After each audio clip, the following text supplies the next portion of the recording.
வெளியூர் பயணமா? ரிசர்வேஷன் கிடைக்கலையா? படிக்கட்டு ஏறி இறங்க ரொம்ப சிரமமா இருக்கா? டிராப் டாக்ஸி புக் பண்ணுங்க. ஒரு வழி கட்டணம் மட்டுமே. டிராப் டாக்ஸி, எங்கும் எப்போதும்.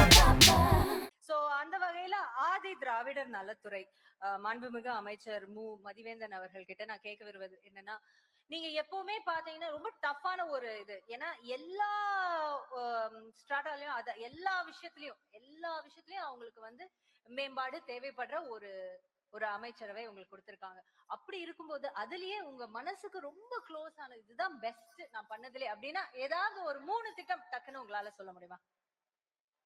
மாண்புமிகு முதலமைச்சர் அவர்கள் உட்பட இந்த நிகழ்ச்சியில் பங்கேற்கக்கூடிய அமைச்சர்கள், உயரதிகாரிகள் மற்றும் பார்வையாளர்கள் அனைவருக்கும் வணக்கம்.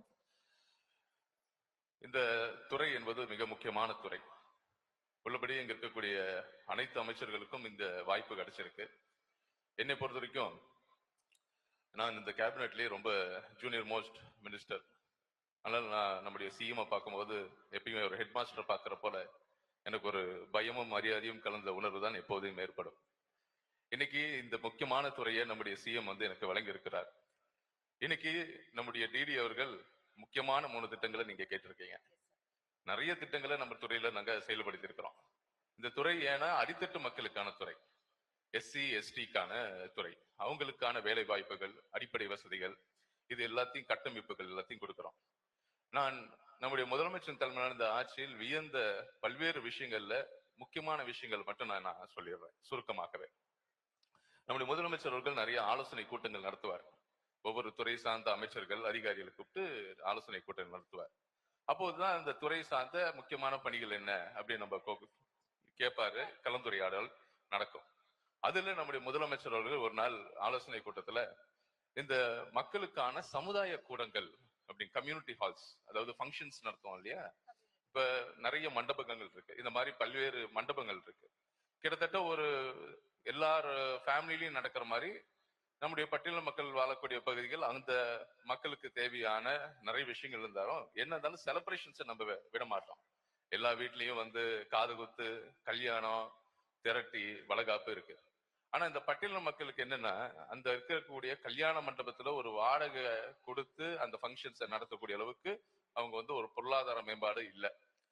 ஒரு ஃபங்க்ஷன்ஸ் நடத்தணும்னா குறைஞ்சபட்சம் ஒரு மண்டபத்தை வாடகைக்கு பிடிக்கணும்னா அட்லீஸ்ட் ஒரு 50,000 ஆச்சு ஆகும்.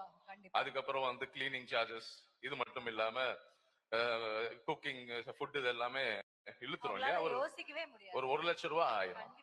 இதை வந்து நம்முடைய முதலமைச்சர் அவர்கள் கேட்டார். ஏன்னா இது ஏற்கனவே இந்த கம்யூனிட்டி ஹால்ஸ்ங்கிற திட்டங்கள் இருந்தா கூட இது எந்த அளவுக்கு போயிட்டு இருக்கு அப்படின்னு கேட்கும் போது நாங்க சொன்ன இது மாதிரி ஒரு 30-40 லட்சம் மதிப்பீட்டுல நம்ம இந்த கம்யூனிட்டி ஹால்ஸை வந்து தமிழ்நாடு முழுக்க பட்டியல் மக்கள் வாழ்ற பகுதியில கட்டினா யூஸ்ஃபுல்லா இருக்கும் அப்படின்னு, அது இந்த தேவைகள் முக்கியம் அப்படின்னு நானும் எடுத்துரைத்தேன்.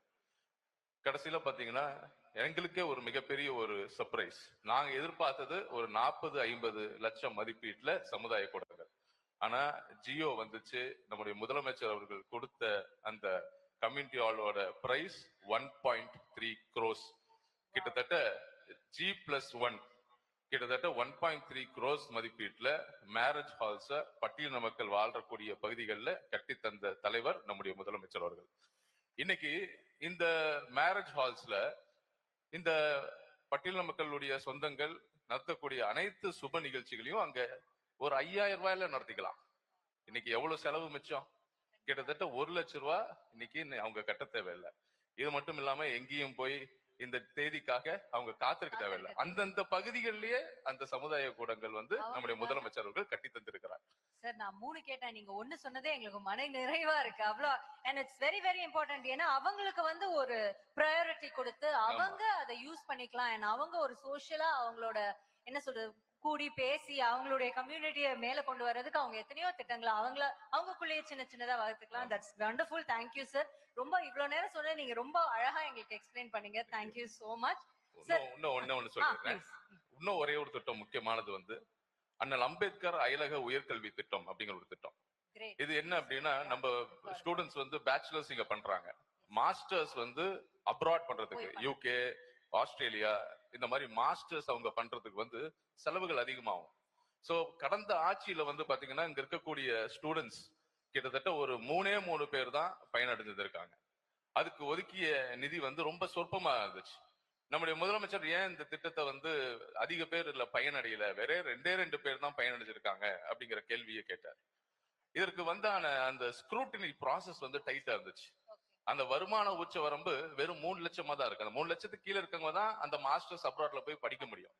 இது மட்டும் இல்லாம கமிஷனரேட்ல இந்த ஸ்க்ரூட்டினி ப்ராசஸ், அதுக்கப்புறம் செக்ரட்டரியேட்ல ஸ்க்ரூட்டினி ப்ராசஸ் இதெல்லாம் டைட்டா இருந்துச்சு. நிறைய பயனாளிகள் அதுல வந்து ஸ்டூடெண்ட்ஸ் பயன்பெற முடியாத இருந்துச்சு. இந்த திட்டமே ஒரு வேஸ்டா இருந்துச்சு. ஆமா, நம்ம முதலமைச்சர் அதுக்கு தனி கவனம் எடுத்து என்ன பண்ணார், அந்த ஸ்லாபை இன்க்ரீஸ் பண்ணார். அந்த வருமான உச்சவரம்ப 3 லட்சத்துல இருந்து 12 லட்சமாக உயர்த்தினார். இதனால ஒரு 2 மாணவர்கள் பயின்ற நிலையில இன்னைக்கு 385 பேர் இன்னைக்கு இங்கிலாந்துல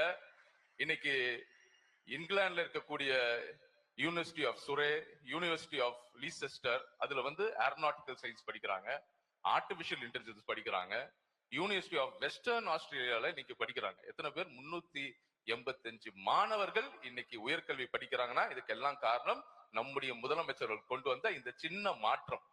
இது போன்று பல்வேறு மாற்றங்கள் இந்த துறையில கொண்டு வந்திருக்கு. ஏன்னா வந்துட்டு உயர்கல்வியில அடிச்சுக்க நம்ம சிஎம்க்கு ஆளே கிடையாது சார், டெஃபினட்டா. ஏன்னா உங்களுக்கு நீங்க இவ்வளவு படிச்சதே பெரிய விஷயம்னு சொல்றவங்க, இல்ல நீ இதுக்கு மேல படிக்கணும்னு அதுக்காக ஒரு கிராண்ட் கொடுத்து அதுக்காக வழிகளை ஈஸி படுத்தினார் பாருங்க. Thank you so much CM. Thank you sir, thank you. வண்டர்ஃபுல்லா சொன்னீங்க. ரொம்ப